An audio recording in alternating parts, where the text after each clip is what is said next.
Quelque chose se prépare. Ce n'est pas encore très clair, ni encore visible, mais je le perçois. Pendant longtemps, on est venu me voir. On regardait mes murs, on lisait des panneaux, on essayait d'imaginer. On racontait mon histoire avec des images figées, des formes reconstituées, des choses que l'on montrait pour expliquer. C'était bien intentionné. C'était une manière de faire. Mais je restais à distance. On me décrivait sans toujours m'habiter. On parlait de moi sans vraiment entrer en moi. Et puis quelque chose est en train de changer.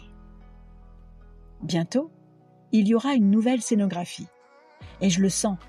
Ce ne sera pas seulement une autre manière de me montrer. Ce sera une autre manière de faire vivre. On ne cherchera plus seulement à représenter ce que j'ai été. On cherchera à le faire ressentir, à faire comprendre par le corps, par le regard, par le déplacement. À ne plus rester à l'extérieur de l'histoire, mais à y entrer.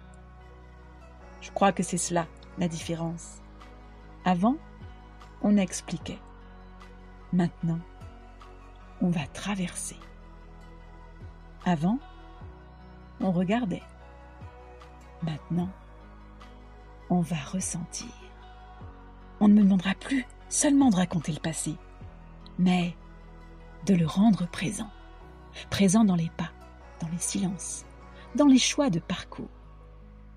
Faire vivre un lieu, ce n'est pas l'habiller, ce n'est pas le décorer. C'est accepter qu'il parle à sa manière, qu'il ne dise pas tout, qu'il laisse des zones d'ombre, qu'il provoque des questions plutôt que des réponses toutes faites. Je me réjouis de cela, car je ne suis pas un décor. Je n'ai jamais été un décor.